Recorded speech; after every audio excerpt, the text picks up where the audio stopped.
probably still take the forms from you, but they're just going to sit in a computer someplace or on somebody's desk until they get around to them. Today, members of Congress are scheduled to vote on a $9 billion tax bill, or the bill here for Superstorm Sandy victims. This week, lawmakers representing storm-ravaged areas were enraged when a vote on funding was scrapped. House Speaker John Boehner and other leaders also faced a firestorm of criticism. New Jersey Governor Chris Christie had some rather choice words for lawmakers. America deserves better than just another example of a government that has forgotten who they are there to serve and why. 66 days and counting. Shame on you. Shame on Congress. Lawmakers are scheduled to consider the remaining $51 billion in aid for Superstorm Sandy victims on Tuesday, January the 15th. All right, political analyst John Dadian joins us right now. Let's clear something up here. John Boehner has kind of been depicted as the guy who was heartless and just didn't want to vote on Superstorm Sandy aid. That's not what happened here. He had what he thought was a very valid reason for not pushing that measure forward. It was loaded with pork.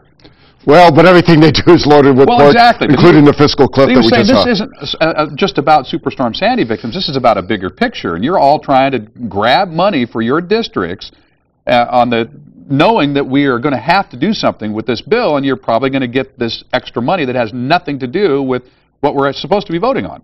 Yes and no. You know, I go by the old cliche as leadership starts at the top, and clearly he could have structured it. The biggest, to put it in context, the phrase that Chris Christie keeps using, which I agree with, is it's been over 60 days since this devastation hit, and it only took 10 days for Katrina. Why the difference? That's the problem. They tried to do pork in Katrina too, so if they can do that in 10 days. So what do you think it was? Why did they wait 66 days? Just because they don't like New Yorkers or people in New Jersey, as Chris Christie would have you think? Quite honestly, I think Speaker Boehner is trying to juggle the balls as Speaker, and a few of them are dropping.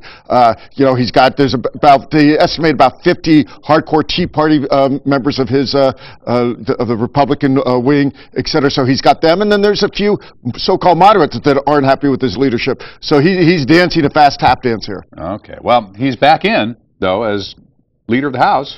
For now, we'll see what type of revolt on this upcoming vote on the deficit happens. Well, the amount of time that transpires here from like the fiscal cliff being set up and the trench dug, and then when they actually dealt with it, it's just to the point where it's ridiculous now, isn't it? It is, and again, speaking to somebody who used to be in the public sector, this is what frustrates me, that this is what gives public officials, who most of them are good, decent people, a bad name. This is what gives our, way of law. But again, you know how I like my cliches. The famous one, which is very accurate on the fiscal cliff, is legislation and sausages. You don't want to see them, either one being made. Is part of this the fact that we do get a better look now into how Congress is operating because of the technology now?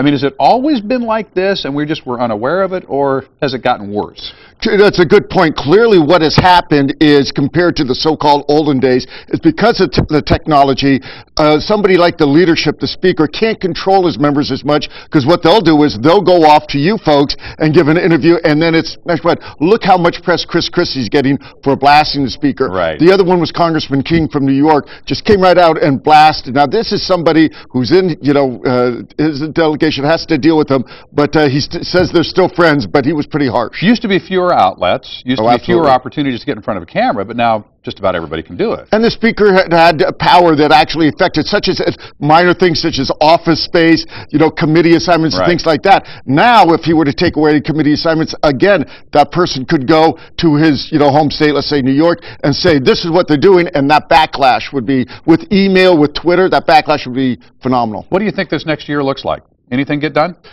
The more things change, the more they stay. I mean, again, it's going to be, the term that a lot of people don't like is gridlock. You were talking before, as far as put it in context, it was 10 years when they set the date for the sequestration for the fiscal cliff, and of course they went right up. They took that entire 10 years. Now we've got less than 60 days for them to deal with the deficit cap. So they say they're already working on it, but we'll see. As we just learned, 60 days is going to go awfully quick. All right, political analyst John Dadian. Always good to see you. Good to see you, Mark. All right, thanks, John. All right, let's get over to CS, check our forecast here on this Friday.